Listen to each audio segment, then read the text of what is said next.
Supply and demand is a very popular topic on the internet, and some people explain it too complex and some people explain it too simple, but there's a key thing to learn about supply and demand, which is its simplicity and power. And that's what I'm going to explain to you: how to use it properly, what is it, and how do I personally use it in terms of helping me trade price action, which is the key and is the method I use. And you guys can adapt into this because it's not only about trading supply and demand. There's something that I advise you to stick around in this video, because there's something about supply and demand that allows you to trade in between them that no one speaks about, because they don't understand the power of volume during price action moves. And that's what I'm going to explain to you during this video. So with that being said, let's get straight to it. So supply and demand looks a little like this. Alright, so this is supply and this is demand on the screen here, and it is something that is not very complex here and needs to be kept simple. What it essentially means, and is what we're going to talk about first. Supply basically means that there is increased or heavy selling pressure from a certain zone. So what you want to see is, you want to see resistance formed, and you want to see basically strong bearish candles moving away from that zone. Whereas demand is the exact opposite. You want to see a support formed and you want to see strong bullish candles moving away from this zone. So what that simply means is, that means when we have a supply zone, that means we have heavy selling pressure from this zone, implying that there's volume pushing price down in the opposite direction, right, making it a supply zone. And when we have a demand zone, means we have heavy buying pressure from this zone, pushing price up towards to the next resistance, and is giving us a high volume zone. Now the important part with all of these is that we have created two high volume zones, right? So this is a bearish high volume zone and this is a bullish high volume zone. So how are we going to use this to our advantage, which is the key point of this video, is how we're going to use this to an advantage and how to identify and use these zones on the chart. Now the biggest mistake people make with supply and demand zones is simply, if we're on a, let's say we're on a bullish trend here and we find a supply, right? And that means that we see a sharp reaction from this zone. When price comes back to this zone, people think it's immediate to sell. They think, all right, time to sell, we're coming back, even though we're on a bullish trend. And what ends up happening is that you see price come down here and you see it reject, and basically people lose out on the trade, right? Because we are continuing the bullish trend. You can't forget trend and just implement supply and demand. You have to consider what the trend is. But what's very powerful in identifying the zones is that if we have a higher time frame bias of bullish or bearish, and we come back to, for example, a demand zone, we can be looking for buys from that zone to go and retest basically our next supply or the next resistance, essentially, because all that demand and supply zones are strong supports and strong resistances. So with that being said, let's get into the chart and have a look at supply and demand zones, and let me explain some key points. And I want to explain to you guys exactly how I use them and what is a key thing about the volume in these supply and demand zones. So before we continue, guys, if you're new to the channel, welcome to the channel. Can you leave a like and subscribe? I always appreciate it. It really helps get this video out to more people. Down below are some free groups where I send my analysis and I post about these videos. There's people who send different charts. I give feedback. It's a great place to join. My Instagram is there, and we're also doing live streams during the week, so be sure to join those. And with all of that YouTube stuff out the way, let's get back into the video about supply and demand. Let's get to a clean chart here, and we can talk about supply and demand, right? So to be honest, on GJ we've had a nice easy clean supply and demand zone here. We've had a demand zone down here and a supply zone up here, we can see, and that's simply known as support and resistance. The only reason why people put a fancy name is because they want to make it seem like these are what the banks are doing, but we know it's a strong support and a strong resistance. The way we know is because of the reaction. You don't have to be smart to see if there's big candles from this zone, it's an important zone. Likewise, if there's big candles from the other way, it's also a strong zone. So if we're seeing in the past strong resistance here, you can see that there's also the same type of move when we reach back to these zones. So how are we going to use supply and demand? Well, so on GJ here, you can see the clear supply and demand zone. And what's very important is that when we have these zones, they create these clean candles for us, right? And these clean candles are going to be high volume zones.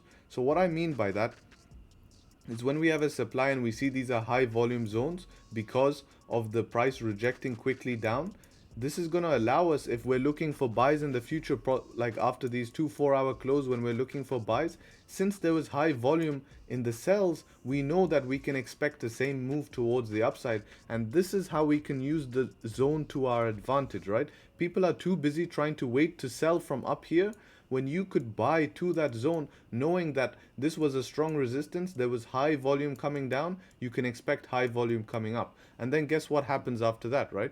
If we have, again, we reach the supply zone up here in this zone here, we give the same move down here, okay? Same move down, and guess what? We create this zone here. Once we create support and you realize we're in this consolidation between strong demand and strong supply, or as known in price action, it's just a strong support and strong resistance. This becomes two zones. You don't have to make it complicated, but what I want to explain to you guys is you don't have to wait for it to come to the demand to take buys. You can take buys inside of it using the power of where the candles were formed, right? Because these zones create high volume candles, and we can trade the opposite direction and use the high volume candles to our advantage, right? Because of what zone was created. So when we came down here, we created support, we closed above this support, and guess what? We get high volume and some nice moves towards the upside to fill this candle here that was created, right?